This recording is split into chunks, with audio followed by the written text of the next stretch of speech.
You can have the best idea in the room and still lose your audience in less than 30 seconds. I've seen it happen everywhere, classrooms, boardrooms, even on YouTube or at family dinner tables, even in military briefing rooms. The problem usually isn't intelligence, it's understanding. Most people don't reject complex ideas because they're unwilling to learn. They reject them because we explain them in a way their minds aren't prepared to receive. And that's becoming one of the biggest communication challenges of our time.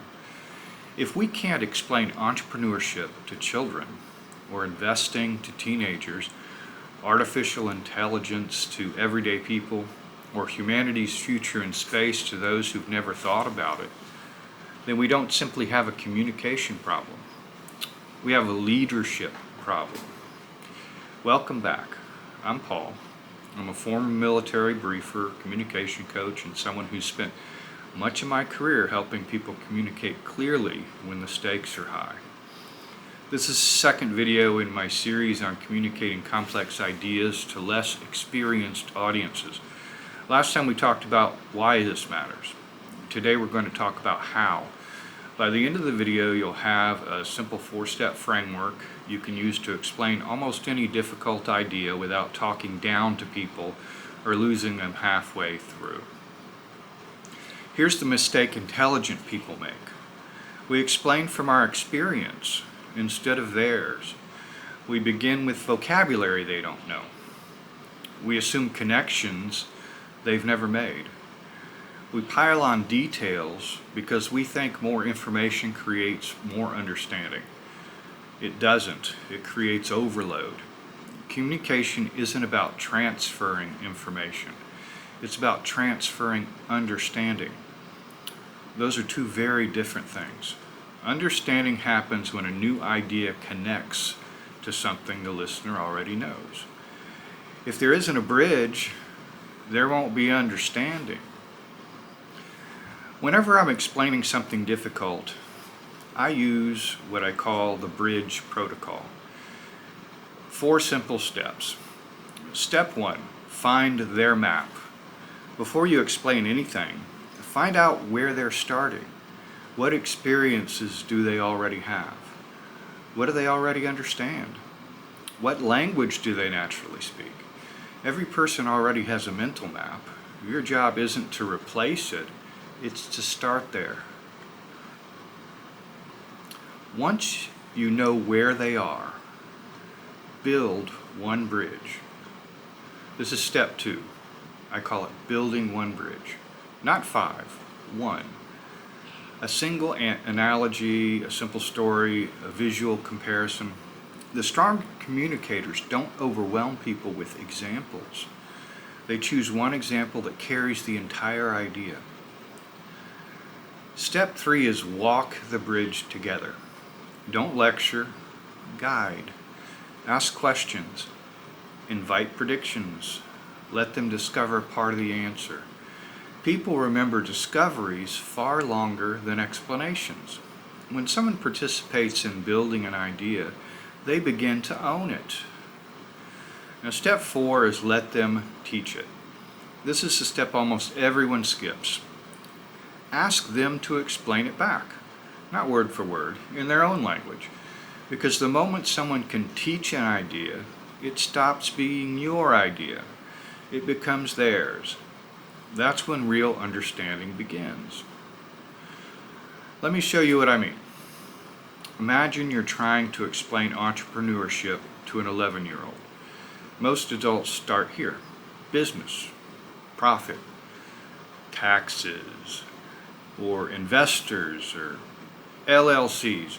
You've already lost them. Instead, start with something they already know. Maybe they build games in Roblox. Maybe they sell homemade crafts. Maybe they've run a lemonade stand, the old cliche. Maybe they trade collectibles with friends. Now you're talking about value, ownership, creating something other people want. Only after they understand those ideas do you introduce words like entrepreneur or investment. You're not making the idea smaller, you're building the bridge that allows them to cross into something bigger. The exact same process works for artificial intelligence.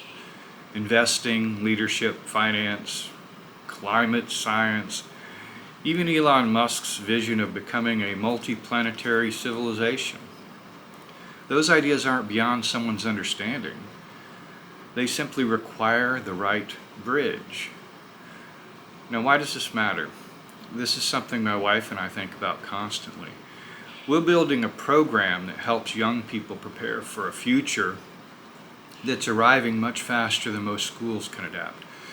Not just by teaching information, but by teaching how to think, how to build, how to solve problems, how to create opportunities instead of waiting for opportunities.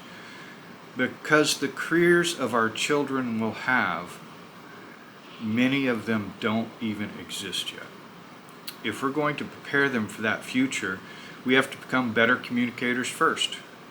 The future belongs to people who can understand difficult ideas early enough to act on them. Now here's your challenge this week. Pick one difficult idea you've been trying to explain. Maybe it's investing or AI. Maybe it's entrepreneurship.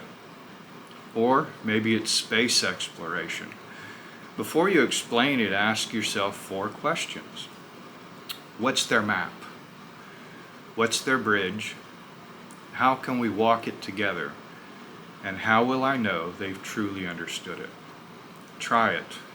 Then come back and tell me in the comments what happened. I genuinely like to hear your examples. The future won't be built by the people who possess the most information. It will be built by the people who can transfer understanding. Whether you're raising children, leading a team, teaching a classroom, or building a company, or maybe even inspiring the next generation to solve problems we've never solved before. Your greatest competitive advantage isn't knowledge, it's communication. If you've enjoyed this video, subscribe. In the next episode, we're going to explore another communication skill that's just as important: how to create curiosity before you begin teaching. Because people rarely remember what they're told. They remember what they become curious enough to discover. Until next time, speak with intent.